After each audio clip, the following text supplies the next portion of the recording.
Hello दोस्तों, स्वागत है आपका अपने YouTube channel the engineers education में। आज हम ईवीएस के कुछ इम्पोर्टेंट क्वेश्चंस करेंगे, जो मैंने कुछ क्वेश्चंस प्रीवियस ईयर एग्जाम से उठाए हुए हैं। देखिए, जो आज का आपका सेशन रहने वाला है, ये सभी टेट एग्जाम के लिए इम्पोर्टेंट है। तो देरी न करते हुए शुरू करते हैं। पहला क्वेश्चन है हमारे पास, वायु दाब नापने वाला यंत्र किस नाम से जाना जाता है? ये हमारे पास क्वेश्चन है और 4 ऑप्शन दिए हुए हैं। बैरोमीटर, थर्मोमीटर, सिस्मोग्राफ या फिर हाइग्रोमीटर। आई होप आपने अपने माइंड में सोच लिया होगा कि इसका राइट आंसर कौन सा है। देखिए, इसका राइट आंसर है बैरोमीटर। बैरोमीटर से वायु दाब नापा जाता है। थर्मोमीटर से क्या होता है? थर्मोमीटर से टेम्परेचर यानी कि तापमान नापा जाता है। और सिस्मोग्राफ, सिस्मोग्राफ से क्या होता है? सिस्मोग्राफ से भूकंप की गति नापी जाती है। क्या है? भूकंप की गति मापने में जो यंत्र प्रयोग होता है वो है सिस्मोग्राफ। मैं लिख देता हूँ, भूकंप की गति नापने के लिए सिस्मोग्राफ का प्रयोग किया जाता है। और हाइग्रोमीटर क्या है? हाइग्रोमीटर का कई बार हिंदी नाम पूछ लेता है। हिंदी नाम क्या है हाइग्रोमीटर का? द्रव घनत्व मापी। द्रव घनत्व मापी हाइग्रोमीटर का हिंदी नाम है। इससे द्रव का घनत्व मापा जाता है। ये क्वेश्चन क्लियर है? आगे चलते हैं। नेक्स्ट क्वेश्चन है हमारे पास, बीटी कंपास है। क्या है बीटी कंपास? एक संकर पौधा, एक ट्रांसजेनिक पौधा, एक प्राकृतिक पौधा या फिर एक औषधीय पौधा। 4 ऑप्शन आपके पास यहाँ पर है। देखिए, जो इसका राइट आंसर है वो है ऑप्शन बी, यानी कि एक ट्रांसजेनिक पौधा है बीटी कंपास। कैसा है? एक ट्रांसजेनिक पौधा है बीटी कंपास। देखिए, इसकी खास बात क्या है? इस पौधे में, यानी कि बीटी कंपास पौधे में कीटनाशक उत्पाद करने की क्षमता होती है, जिसके कारण यह हानिकारक कीटों से अपनी रक्षा कर लेता है। और जीवाणु के कारण ही इसमें यह गुण पाया जाता है। और उस जीवाणु का क्या नाम है? उस जीवाणु का नाम है बेसिलस thuringiensis। क्या है? Bacillus thuringiensis। मैं लिख देता हूं, कौन सा जीवाणु है? इंपोर्टेंट है, बेसिलस thuringiensis।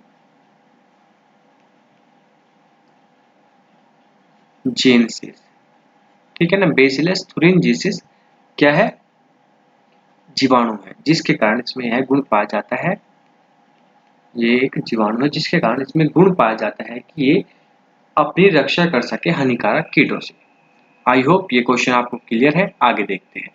नेक्स्ट क्वेश्चन है हमारे पास, कौन सा वायुमंडलीय प्रदूषक अम्लीय वर्षा का मुख्य कारण है? 4 ऑप्शन आपके पास है, SO2, H2S, HCl और N2। बताइए इसका राइट आंसर क्या होगा?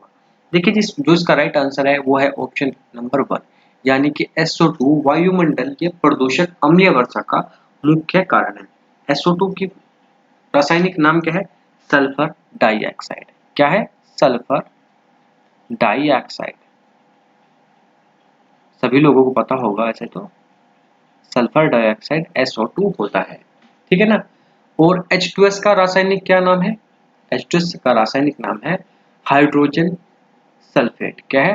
Hydrogen sulphate. Hydrogen hydrogen sulphate. HCl का हम सभी को पता है हाइड्रोक्लोरिक एसिड है। और N2 यानी कि डाई नाइट्रोजन। N2 हो जाएगा हमारा डाई नाइट्रोजन।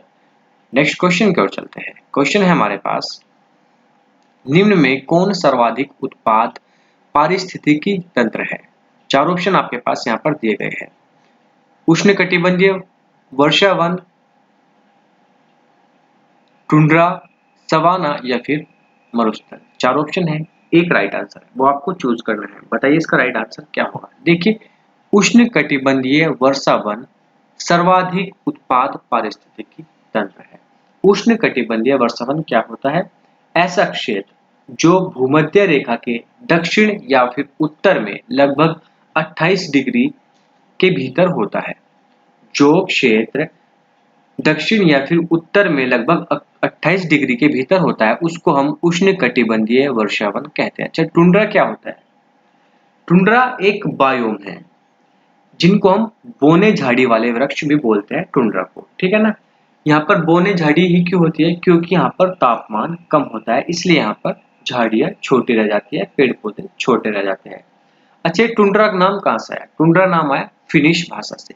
किस भाषा से आया? कई बार पूछ लेता है टुंड्रा जो नाम है ये किस भाषा का शब्द है? ये है फिनिश भाषा का शब्द। और इसका अर्थ क्या होता है फिनिश भाषा में? इसका अर्थ होता है ऊंची भूमि। अब आता है सवाना। सवाना क्या है? सवाना देखिए, सवाना उष्णकटिबंधीय घास के मैदानों को कहा जाता है जहां पर छोटे वृक्ष होते हैं और घने रूप में होते हैं। छोटे वृक्ष और घने रूप में होते हैं। इनको हम घास के मैदान भी कहते हैं। घास का जो मैदान होता है घने रूप से वो सवाना होता है। और मरुस्थल तो हम सभी को पता है रेगिस्तान होता है। क्या होता है? रेगिस्तान होता है। मरुस्थल को हम रेगिस्तान भी कहते हैं जहां पर जलपात अन्य क्षेत्रों की अपेक्षा कम होता है, वहां पर उस जगह को हम मरुस्थल कहते हैं। ठीक है ना? नेक्स्ट क्वेश्चन की ओर चलते हैं। क्वेश्चन है हमारे पास, निम्नलिखित में से कौन सा रसायन आम पकाने में प्रयोग होता है? Calcium carbonate, calcium hydroxide, calcium carbide या फिर कैल्शियम क्लोराइड। चार ऑप्शन आपके यहाँ पर दिए गए हैं। राइट आंसर आपने अपने माइंड में सोच लिया होगा और मैं आपको बताता हूँ राइट आंसर है कैल्शियम कार्बाइड। कैल्शियम कार्बाइड आम या फिर किसी भी अन्य फल को पकाने में प्रयोग में लाया जाता है। देखिए, कैल्शियम कार्बोनेट का फॉर्मूला क्या है? CaCO3। और कैल्शियम हाइड्रोक्साइड का फॉर्मूला क्या है? CaOH का 2। और कैल्शियम कार्बाइड जो राइट आंसर है इसका फॉर्मूला क्या है? CaCO2। और कैल्शियम क्लोराइड का क्या है? CaCl2। ठीक है ना? ये सभी के सभी इनके फॉर्मूले हैं। और देखिए, जो कैल्शियम कार्बाइड है जिसकी हमने बात की थी, ये फलों को कैसे पकाता है? इसके अंदर से एसिटिलीन गैस उत्पन्न होती है। कौन सी गैस उत्पन्न होती है? इसके अंदर से एसिटिलीन गैस उत्पन्न होती है, इसलिए ये फलों को पका देता है। ठीक है ना? एसिटिलीन गैस उत्पन्न होती है इसके अंदर से, इसलिए ये फलों को पका देता है। आगे नेक्स्ट क्वेश्चन की ओर चलते हैं। क्वेश्चन है हमारे पास, कौन सी बीमारी दूषित जल पीने से फैलती है? चार ऑप्शन आपके पास है, एड्स, टाइफाइड, एनीमिया या फिर टिटनेस। आई थिंक आप सभी लोगों को इसका राइट आंसर पता होगा। इसका जो राइट आंसर है वो है टाइफाइड। टाइफाइड दूषित जल पीने से फैलती है। ठीक है ना? एड्स का पता है सभी को, कोई संक्रमित चीज लग जाती है, जब एड्स से संक्रमित चीज शरीर के अंदर प्रवेश कर जाती है तब एड्स होता है। एनीमिया हम खून की कमी को कहते हैं। किसको कहते हैं? खून की कमी को कहते हैं। और टिटनेस भी एक संक्रमित बीमारी है जो किसी नुकीली चीजों से जिस पर जंग लगा हो वो हमारे शरीर में प्रवेश कर जाती है तब ये होती है। तो इसका राइट आंसर हो जाएगा टाइफाइड। टाइफाइड दूषित जल पीने से फैलता है। नेक्स्ट क्वेश्चन की ओर चलते हैं। निम्नलिखित में से कौन सी ग्रीन हाउस गैस नहीं है? चार ऑप्शन आपके पास, CO2, N2O, CO और CH4। Right answer I hope आप सभी को पता होगा, फिर भी आप मुझे बताइए इसका राइट आंसर क्या है। देखिए, जो इसका राइट आंसर है वो है CO2। देखिए, यहाँ पर पूछा गया है ग्रीन हाउस गैस नहीं है। CO2 यानी कि carbon dioxide green house gas नहीं है, जबकि N2O यानी कि नाइट्रस ऑक्साइड भी ग्रीन हाउस गैस है, कार्बन मोनोऑक्साइड भी ग्रीन हाउस गैस है और CH4 यानी कि मीथेन भी ग्रीन हाउस गैस है। और एक साथ ही इंपॉर्टेंट गैस है जो कि ग्रीन हाउस है, कई बार पूछा जाता है, chlorofluorocarbon. Chlorofluorocarbon green house gas है। और अगर आपने अभी तक मेरे चैनल को सब्सक्राइब नहीं किया, आप चैनल को सब्सक्राइब कीजिएगा। और अगर आप हमारे टेलीग्राम ग्रुप से जुड़ना चाहते हैं जहां पर 12 से 14 घंटे रोजाना क्विज चलती है टेट एग्जाम से रिलेटेड, तो आप टेलीग्राम ग्रुप भी ज्वाइन कर सकते हैं। आपको लिंक डिस्क्रिप्शन बॉक्स में मिल जाएगा, वहां पर आपको इसकी PDF भी मिल जाएगी। नेक्स्ट क्वेश्चन की ओर चलते हैं। क्वेश्चन है हमारे पास, इनमें से कौन द्विबीजपत्री पौधा है? चार ऑप्शन आपके पास, बांस, केला, चना, सरसों। आपको बताना है कौन सा द्विबीजपत्री पौधा है। देखिए, जिसके बीजों में दो पत्र होते हैं उसको हम द्विबीजपत्री पौधा कहते हैं। और जो इसका राइट आंसर है वो है सरसों, यानी कि ऑप्शन 4। सरसों द्विबीजपत्री पौधा है। चना द्विबीजपत्री पौधा है। दाल द्विबीजपत्री पौधा है। आपने देखा होगा चना दो भागों में अलग अलग बट जाता है। दाल भी ऐसे ही होता है और सरसों भी ऐसे ही होता है। इनको हम द्विबीजपत्री पौधा कहते हैं। नेक्स्ट क्वेश्चन की ओर चलते हैं। क्वेश्चन है हमारे पास, पौधों में जल का अधिग्रहण किसके द्वारा होता है? चार ऑप्शन है, जाइलम, फ्लोएम, कैम्बियम या फिर पेलिसेड। बताइए इसका राइट आंसर क्या है? देखिए, पौधों में जल का अधिग्रहण जाइलम के द्वारा होता है। किसके द्वारा होता है? जाइलम के द्वारा पौधों में जल का अधिग्रहण होता है। बात करते हैं फ्लोएम की। तो फ्लोएम का क्या कार्य होता है पौधों में? फ्लोएम पौधों की पत्तियों से भोजन को पौधों के विभिन्न भागों में पहुंचाने का कार्य करता है फ्लोएम। कैम्बियम का क्या कार्य होता है? देखिए, कैम्बियम का कार्य कुछ नहीं है। कैम्बियम है जो, वो एक पतली परत होती है जो पौधों की बाहर की लकड़ी होती है, और उसके अंदर जब आप उसको तोड़ोगे लकड़ी को, तो आपको एक बीच में बारीक सी परत मिलेगी जिसको हम खाल भी बोल सकते हैं अपनी हिंदी भाषा में। तो एक बारीक सी झिल्ली होती है कैम्बियम पौधों के अंदर। आई होप आप लोगों को क्लियर होगा। आगे चलते हैं। नेक्स्ट क्वेश्चन हमारे पास, कौन सा प्रथम साहित्य स्रोत है? चार ऑप्शन है, ऋग्वेद, सामवेद, यजुर्वेद और अथर्ववेद। देखिए, जो हिंदू धर्म कि जो वेद है वो प्राचीनतम वेद है। सबसे पहले साहित्य स्रोत है जो, वो वेद ही है। चार वेद है, ऋग्वेद, यजुर्वेद, सामवेद और अथर्ववेद। परंतु यहाँ पर सबसे साहित्य पुराने की बात की गई है, वो है ऋग्वेद। इसका राइट आंसर होगा ऋग्वेद। ऋग्वेद सबसे पुराना, सबसे प्राचीन वेद है।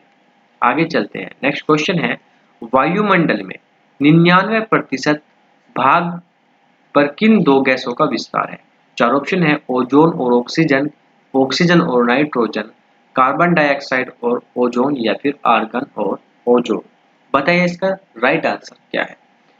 देखिए, जो इसका राइट आंसर है वो है ऑप्शन 2, यानी कि ऑक्सीजन और नाइट्रोजन वायुमंडल में 99% है।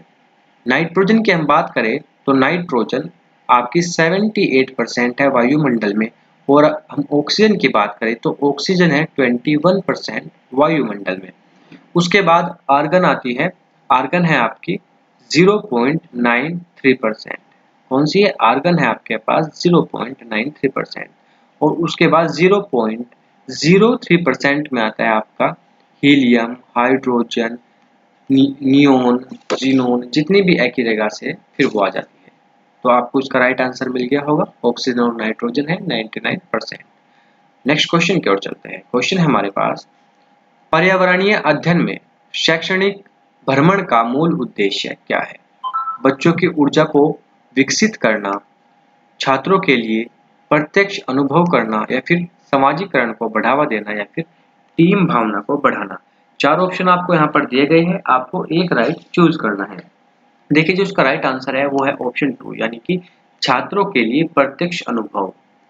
छात्रों के लिए प्रत्यक्ष अनुभव प्रदान करना शैक्षणिक भ्रमण का मूल उद्देश्य होता है। आगे चलते हैं। नेक्स्ट क्वेश्चन है हमारे पास, कार्य के रूप से शुष्क मिट्टी की क्या विशेषताएं होती है और आप इसको कैसे पहचानेंगे? ये आपको बताना है। उसमें अधिक जल होना है, पौधों को प्रकाश पर्याप्त नहीं मिलता है, फिर मिट्टी में लवण यानी कि सांद्रता अधिक होगी या फिर मिट्टी कठोर होगी। देखिए, जो इसका राइट आंसर है वो हो जाएगा ऑप्शन नंबर 3, मिट्टी में लवण की सांद्रता अधिक होगी। मिट्टी में लवण की सांद्रता अधिक होगी। ठीक है, आगे चलते हैं। नेक्स्ट क्वेश्चन है हमारे पास, सतत और व्यापक मूल्यांकन क्यों आवश्यक है? ये पूछा गया है। देखिए, शिक्षार्थियों ने कितना सीखा, नहीं सीखा है जानने के लिए, या फिर शिक्षार्थी को प्रगति निरंतर न बनाए रखने के लिए, या फिर निरंतर मूल्यांकन होते रहने से शिक्षार्थियों में परीक्षा का अनावश्यक भय नहीं होता, या फिर ऑप्शन 4, परीक्षा प्रणाली को महत्व देने हेतु। देखिए, जो इसका राइट आंसर है वो हो जाएगा ऑप्शन नंबर 3, यानी कि निरंतर मूल्यांकन होते रहने से बच्चों के अंदर जो शिक्षा जो पेपर का डर होता है, जो परीक्षा का डर होता है, वो निकल जाता है, जो लगातार टेस्ट चलते हैं उनसे। ठीक है ना? आगे चलते हैं। जो इसका राइट आंसर था वो ऑप्शन 3 था। नेक्स्ट क्वेश्चन है हमारे पास, चरने वाले पशु वनस्पति को कैसे बदल देते हैं? चार ऑप्शन आपके पास यहाँ पर दिए गए हैं, बीज प्रकीर्णन के द्वारा, पर परागण द्वारा, चुनकर चरना या फिर रोग फैलाकर। इसका राइट आंसर क्या है ये आपको चूज करना है। देखिए, जो इसका राइट आंसर है वो है ऑप्शन नंबर 3, यानी कि चुनकर चरना।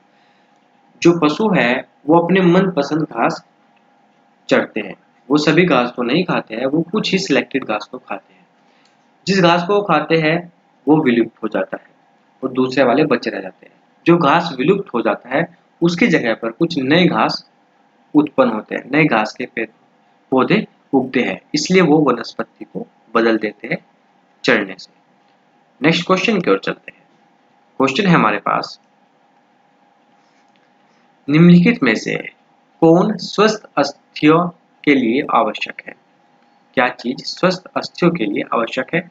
पोटेशियम और विटामिन के, कैल्शियम और विटामिन ई, कैल्शियम और विटामिन सी, या फिर कैल्शियम और विटामिन डी। चार ऑप्शन आपके पास दिए गए हैं, एक राइट चूज करना है। देखिए जो इसका राइट आंसर है वो है ऑप्शन नंबर 4। कैल्शियम और विटामिन डी की सबसे ज्यादा आवश्यकता होती है हमें स्वस्थ हड्डियों के लिए। अच्छा, अगर हम विटामिन के की बात करें तो विटामिन के का कार्य क्या होता है? विटामिन के का कार्य होता है रक्त का थक्का बनाना, और इसकी कमी से खून की कमी हो जाती है। अगर विटामिन के नहीं है हमारे शरीर में या फिर विटामिन के की कमी है तो खून की कमी हो जाएगी, यानी कि एनीमिया रोग हो जाएगा आपको, और आप भोजन सही तरह से नहीं पचा पाएंगे। यानी कि ये भोजन पचाने में भी कार्य करता है विटामिन के। अच्छा, इसके नुकसान क्या है? इसकी कमी से कमजोरी बहुत आ जाती है, ठीक है ना। इसकी कमी से कमजोरी बहुत आ जाती है। जब खून नहीं होगा तो कमजोरी तो बेसिकली आएगी सभी लोगों को। उसके बाद हम विटामिन के की बात करें तो सॉरी विटामिन ई की बात करें तो इसका क्या होता है? देखिए विटामिन ई स्किन के लिए सबसे अच्छी है।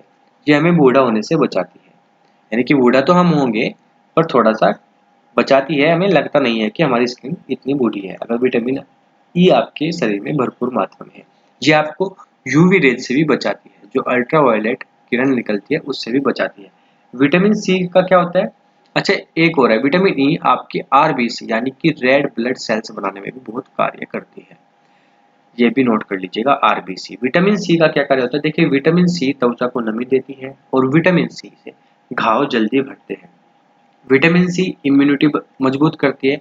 अभी कोरोना काल में आपने सुना भी होगा कि संतरे खाने के लिए ज्यादा लोग डॉक्टर रिकमेंड कर रहे हैं पेशेंट को। संतरे में विटामिन सी भरपूर मात्रा में होती है और इम्यूनिटी सिस्टम को मजबूत करता है।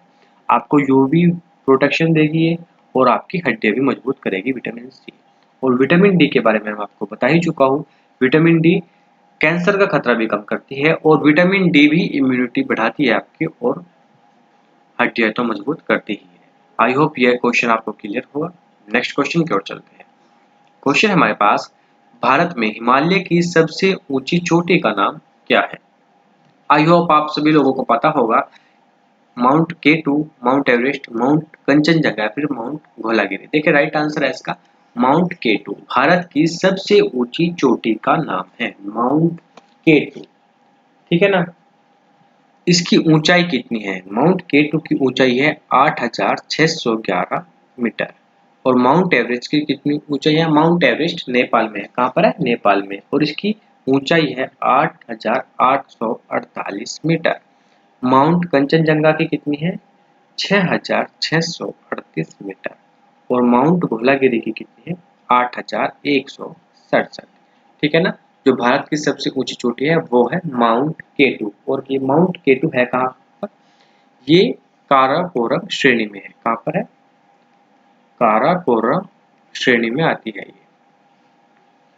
ये भी याद रखिएगा। माउंट केटू किन श्रेणियों में आती है? आपको ऑप्शन मिल जाएगा काराकोरम श्रेणी की। नेक्स्ट क्वेश्चन की ओर चलते हैं। क्वेश्चन है हमारे पास, प्राथमिक स्तर पर शिक्षण की खेल विधि आधारित है। किस चीज पर आधारित है शिक्षण की खेल विधि? विकास के मनोवैज्ञानिक सिद्धांत पर, शिक्षण के समाजशास्त्रीय सिद्धांत पर, या फिर शारीरिक शिक्षा कार्यक्रम के सिद्धांत पर, या फिर शिक्षण विधि के सिद्धांत पर। चार ऑप्शन आपको यहाँ पर दिए गए हैं, एक ऑप्शन राइट है वो आपको चूज करना है। देखिए जो इसका राइट आंसर है वो है ऑप्शन नंबर 4, यानी कि शिक्षण विधि के सिद्धांत पर खेल विधि आधारित है। देखिए जब हम बच्चों को खिलाएंगे तो उससे क्या पता लगेगा? हमें बच्चे की रुचि पता लगेगी। जब हमें बच्चे की रुचि पता लगेगी तो हम उसको सही डायरेक्शन दे पाएंगे अच्छे से। तो इसका ऑप्शन नंबर 4 राइट आंसर है। नेक्स्ट क्वेश्चन की ओर चलते हैं। क्वेश्चन है हमारे पास, वायुमंडल की सबसे निचली परत को क्या कहते हैं, या फिर सबसे निचली परत का नाम क्या है? समताप मंडल, ओजोन मंडल, आयन मंडल, या फिर क्षोभ मंडल। चार ऑप्शन आपको यहाँ पर देख रहे हैं। इसका राइट आंसर है ऑप्शन नंबर 4, यानी कि सबसे निचली मंडल, वायुमंडल की सबसे निचली परत को हम कहते हैं क्षोभ मंडल। अच्छा, क्षोभ मंडल का सॉरी क्षोभ मंडल का वैज्ञानिक नाम क्या है, ये आपको बताना है। देखिए क्षोभ मंडल का रासायनिक नाम है, सॉरी क्षोभ मंडल का वैज्ञानिक नाम है ट्रोपोस्फियर। क्या है? ट्रोपोस्फियर। और आयन मंडल का क्या है? आयन मंडल का नाम है आयन मंडल, या फिर हम इसको बोल सकते हैं तापमंडल। तापमंडल भी बोलते हैं हम आयन मंडल को। इसका क्या नाम है? थर्मोस्फियर। और ओजोन मंडल, ओजोन मंडल क्या होता है? ओजोन मंडल हम समताप मंडल को बोलते हैं। किसको बोलते हैं? समताप मंडल को। और इसका रासायनिक सॉरी इसका जो वैज्ञानिक नाम है वो क्या है? इसका वैज्ञानिक नाम है स्ट्रेटोस्फियर। ठीक है ना। और समताप मंडल का क्या है? सॉरी समताप मंडल का है स्ट्रेटोस्फियर। स्ट्रेटोस्फियर है समताप मंडल का। ठीक है ना। आगे चलते हैं नेक्स्ट क्वेश्चन की ओर। क्वेश्चन है हमारे पास, विटामिन सी की कमी से होने वाली बीमारी का क्या नाम है? यह आप लोगों को यहाँ पर बताना है। विटामिन सी की कमी से कौन सा रोग होता है? चार ऑप्शन है, स्कर्वी, बेरी, रतौंधी या फिर थकान। देखिए जो इसका राइट आंसर है वो है ऑप्शन ए, यानी कि फर्स्ट। स्कर्वी होता है विटामिन सी की कमी से। और बेरी किसकी कमी से होता है? बेरी होता है विटामिन बी की कमी से। और रतौंधी होता है विटामिन ए की कमी से। और अगर आपको बेवजह थकान है, आप भरपूर मात्रा में नींद ले रहे हैं, खाना अच्छा खा रहे हैं, उसके बाद भी अगर आपको थकान है तो आपके अंदर है विटामिन डी की कमी। ठीक है ना। आगे देखते हैं नेक्स्ट क्वेश्चन है हमारे पास, भारत की प्रथम महिला आईपीएस अफसर कौन है? आई थिंक सभी लोगों को पता भी होगा। चार ऑप्शन है, प्रतिभा पाटिल, पद्मजा नायडू, किरण बेदी, हंसा मेहता। इसका राइट आंसर है ऑप्शन नंबर 3, यानी कि किरण बेदी भारत की प्रथम आईपीएस अफसर है। और ये 1972 बैच की प्रथम आईपीएस अफसर है। कहाँ की है ये है पंजाब की, पंजाब अमृतसर की ये आईपीएस अफसर है। सॉरी पंजाब अमृतसर की ये रहने वाली है। ठीक है ना। आगे चलते हैं क्वेश्चन है हमारे पास, असोम का प्रसिद्ध एक सींग वाले गैंडे वाला वन्य जीव अभ्यारण्य कौन सा है? ये आपको यहाँ पर बताना है। मानस, काजीरंगा, गिर जंगल या फिर कान्हा किसली। चार ऑप्शन आपके पास दिए गए हैं। देखिए जो असोम का प्रसिद्ध एक सींग वाले गैंडे वाला वन्य जीव अभ्यारण्य है वो है ऑप्शन नंबर डी, यानी कि Kaziranga national park. Kaziranga national park में ही एक सींग वाले गैंडे पाए जाते हैं। आगे देखते हैं नेक्स्ट क्वेश्चन हमारे पास, निम्नलिखित में से कौन सा आग्नेय चट्टान का उदाहरण है? चार ऑप्शन है, बेसाल्ट, चूना पत्थर, स्लेट और ग्रेफाइट। देखिए सबसे पहले तो आपको ये समझना होगा आग्नेय चट्टान होती क्या है, बनती कैसे। देखिए ज्वालामुखी के अंदर से जो लावा निकलता है वो जब पृथ्वी पर आ जाता है तो कुछ दिनों बाद वो ठंडा होने लगता है और सूखने लगता है। उसके बाद जो चट्टानें बनती है, यानी कि वो जो लावा जम जाता है ठंडा होकर, उसको हम बोलते हैं आग्नेय चट्टान। और जो इसका उदाहरण है वो हो जाएगा आपका ग्रेफाइट। क्या हो जाएगा? ग्रेफाइट, यानी कि ऑप्शन नंबर 4 इसका राइट आंसर है। अच्छा ग्रेफाइट के साथ साथ ही आग्नेय चट्टान का जो उदाहरण है वो है आपका पेगमाइट और डायोराइट। ठीक है ना। ये भी आपके ग्रेफाइट के साथ ही आ जाएंगे, आग्नेय चट्टान के उदाहरण है। आगे देखते हैं नेक्स्ट क्वेश्चन कौन सा है। क्वेश्चन है हमारे पास, पृथ्वी के वातावरण की किस सतह में ओजोन परत पाई जाती है? अभी थोड़ी देर पहले ही मैंने बताया था, पृथ्वी की किस सतह में ओजोन परत पाई जाती है, ये आप लोगों को बताना है। देखिए जो इसका राइट आंसर है वो है ऑप्शन नंबर बी, यानी कि स्ट्रेटोस्फीयर में ओजोन परत पाई जाती है। कहाँ पर पाई जाती है? स्ट्रेटोस्फीयर में। ओके आगे देखते हैं क्वेश्चन है हमारे पास, सिख धर्म के संस्थापक निम्न में से कौन है?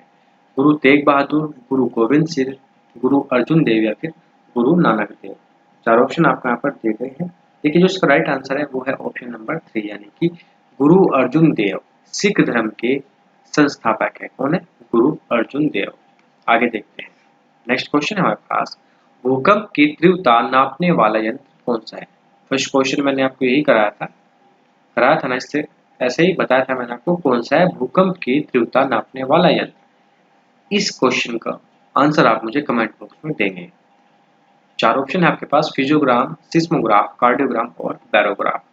ठीक है ना, चलो मैं ही बता देता हूँ उसका, कुछ दूसरा क्वेश्चन दूंगा आपको, ठीक है ना। देखिए सबसे पहले तो बात करते हैं फिजियोग्राम की। तो फिजियोग्राम क्या होता है? देखिए फिजियोग्राम चोट या फिर हड्डी टूटने से जो दर्द होता है उसको कम करने की थेरेपी को हम फिजियोग्राम बोलते हैं। और seismograph, option number B right है इसका, सिस्मोग्राफ से भूकंप की तीव्रता मापी जाती है। किससे? सिस्मोग्राफ से।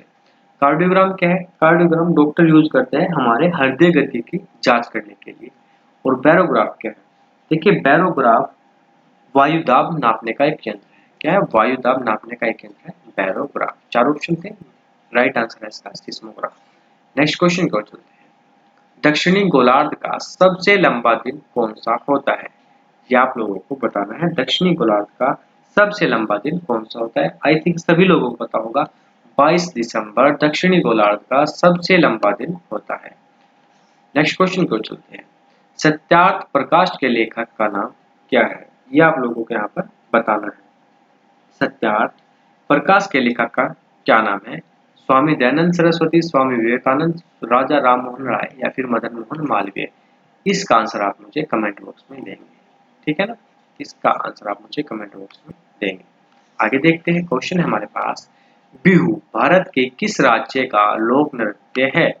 ये आपको बताना है। 4 ऑप्शन है आपके पास, राजस्थान, तमिलनाडु, असम और उत्तर प्रदेश। बिहू भारत के किस राज्य का लोक नृत्य है? देखिए जो बिहू है वो भारत के असम राज्य का लोक नृत्य है। किसका है? असम राज्य का। अच्छा अगर हम बात करें राजस्थान की, तो राजस्थान का एक प्रसिद्ध लोक नृत्य है जो है तेरातली। क्या है? तेरातली, ठीक है ना, ये प्रसिद्ध लोक नृत्य है राजस्थान का। और तमिलनाडु की बात करते हैं तो तमिलनाडु के जो प्रसिद्ध लोक नृत्य है वो है कुरुवनची।